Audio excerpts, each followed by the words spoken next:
While Putin was trying to force Ukraine into surrender at the negotiating table without firing another shot, the war suddenly arrived at Russia's own doorstep.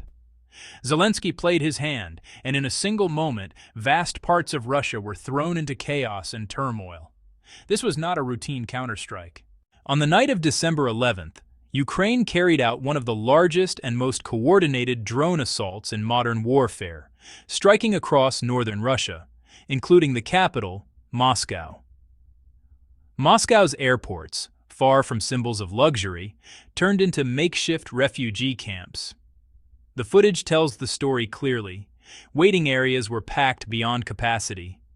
Some passengers stood with nowhere to sit, others sat on the floor, and many spread their coats on the ground to use as beds. Travelers were instructed to stay away from windows and move into corridors, while explosions from outside rattled the terminal buildings. Blasts heard in the Odintsovo and Ramenskoye districts were loud enough to reach passengers sitting inside aircraft parked on the tarmac. 7 powerful explosions reported over Tula, combined with airport lockdowns, sent a clear message. Russia's defenses had been pierced. Every Ukrainian drone that detonated in the sky, even those intercepted, paralyzed Moscow through panic and falling debris. The attacks were so intense, so coordinated, and so relentless that Moscow's connection to the outside world was cut as if someone flipped a switch. All of the capital's airports were shut down. Hours of sustained attacks left Moscow's famed air defense umbrella riddled with gaps. Sheremetyevo, Domodedovo, and Vnukovo all went silent. Thousands of Russian citizens were stranded inside terminals. Across the country, more than 400 flights were canceled. In Moscow alone, over 170 flights turned red on departure boards, marked with the word "canceled." These images are from 21st century Russia. Airspace closures lasted up to 7 hours. This was not a delay. It was national paralysis. Artem Korenyako, spokesperson for Russia's Federal Air Transport Agency, confirmed that the restrictions were not limited to Moscow. Strategic airports in places like Grozny and Makhachkala were also affected. Even diplomatic protocols collapsed under the strain.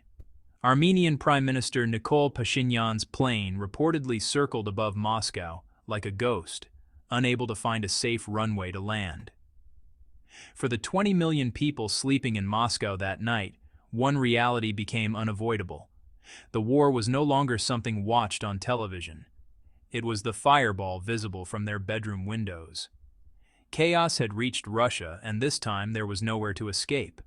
The country was burning from north to south, east to west. With more than 300 drones and missiles launched, Moscow's once vaunted impenetrable air defense shield was breached in a single night. Targets within a 1,000-kilometer radius of the capital were hit. Moscow and its surrounding regions were plunged into disorder. Refineries, factories, and electrical substations were struck. Entire areas were suddenly thrown into darkness as flames lit up the skyline. This was a swarm operation, penetrating deep into Russian territory, slipping past radar coverage and hitting strategic assets with surgical accuracy. The first blow landed at the core of Russia's war economy, the PAO Akron chemical plant in Veliky Novgorod. This facility was not just producing fertilizer, it supplied key chemicals used in explosive manufacturing. 6 powerful explosions around midnight crippled its production. At the same time, hundreds of kilometers away, the Dorogobuzh nitrogen fertilizer plant and a thermal power station in the Smolensk region were struck. These sites produced ammonium nitrate components vital to Russia's military industry. Ukraine was deliberately targeting the backbone of Russia's artillery shell production before the drones moved on toward Moscow. By the time Russian authorities issued a red alert for the Lipetsk region, it was already too late. UAVs entered the capital at low altitude, exploiting blind spots in radar coverage. The shockwave of chaos reached as far as St. Petersburg. Putin's hometown and Russia's cultural capital was shaken by a massive market fire. Witnesses reported explosions, Fire alarms reportedly failed to activate, and the building was nearly destroyed. The Ministry of Emergency Situations dispatched a chemical and radiometric laboratory to the site, an unusual move that suggested this was no ordinary fire. Sabotage has not been ruled out. Russia's investigative committee in St. Petersburg later announced a criminal case had been opened, citing services that failed to meet safety standards. Cutting off heating as winter approaches is like lighting the fuse of social unrest. Because honestly, the impact goes far beyond lights going out. In a modern Russian city, losing electricity in winter can mean the collapse of basic life itself. Central heating systems rely on electric pumps to circulate hot water. When power fails, the pumps stop. With outside temperatures dropping to -10 or even -20 degrees Celsius, stagnant water inside pipes can freeze within hours. Frozen water expands, bursting iron pipes from the inside. At that point, the situation stops being a disruption and becomes a full-scale disaster. Even if electricity is restored, buildings with burst pipes cannot be heated for months. Thousands of families can be left without homes. In cities like Voronezh, where most residents live in high-rise apartment blocks, power outages also mean elevators stop working. Within days, sanitation problems begin as water pumps fail, and the threat of disease quickly follows. Modern residential buildings instantly become unlivable concrete coffins. Without electricity, internet modems shut down. Backup generators at cell towers run out of fuel within hours.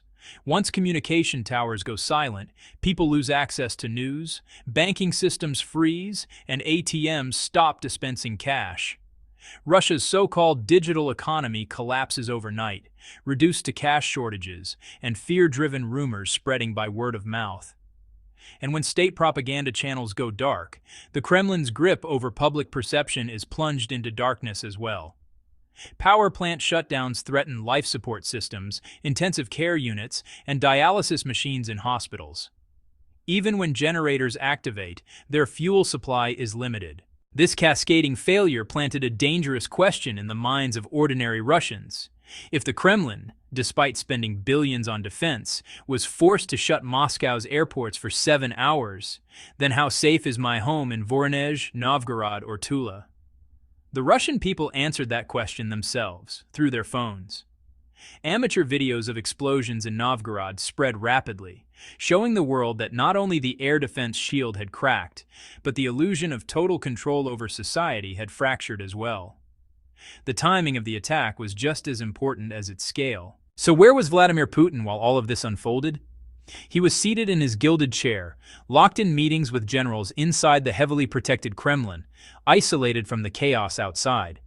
His message was simple and detached from reality. The war continues. Negotiations will not stop me. The plan is working. But beyond those walls, the plan was failing. Outside, Russia was burning. This strike also sent a clear message to Washington, especially to Donald Trump.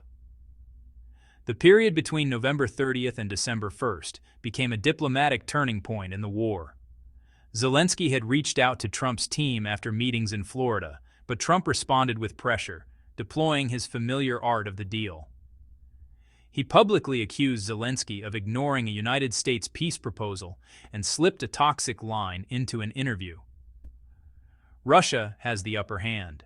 According to leaks reported by Politico, Washington was also signaling that Ukraine might need to withdraw from Donbas.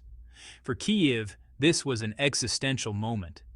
The growing international perception that Ukraine was running out of ammunition, losing leverage, and would soon arrive at negotiations like a beggar, strengthened Putin's position. Moscow escalated attacks, taunting Kyiv with the message, "Even the West says you're finished." Zelensky responded on the night of December 11th to shatter that narrative and flip the board. The message was aimed at Trump, Europe, Putin, and above all, the Ukrainian people. I still have cards to play. I will not come to the table weak. I can paralyze Moscow. I can strike Russia's heart.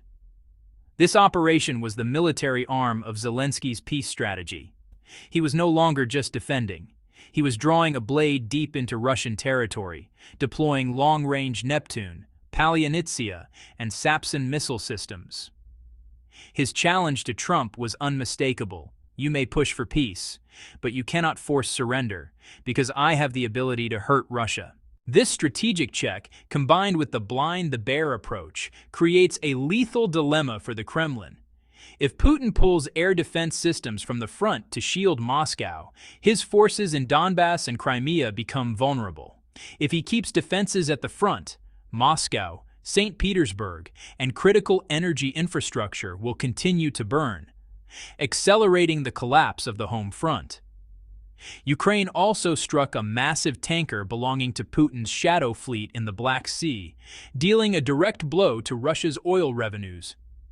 This was not a single attack, but a layered logistical strangulation designed to suffocate Russia militarily and economically at the same time. Zelensky's calculation proved accurate. Life in Moscow ground to a halt, and Putin's words, "My plan is working," disappeared into the smoke rising from burning refineries. In the end, Russia made a fatal miscalculation. Putin believed bombing Kyiv would intimidate Ukraine.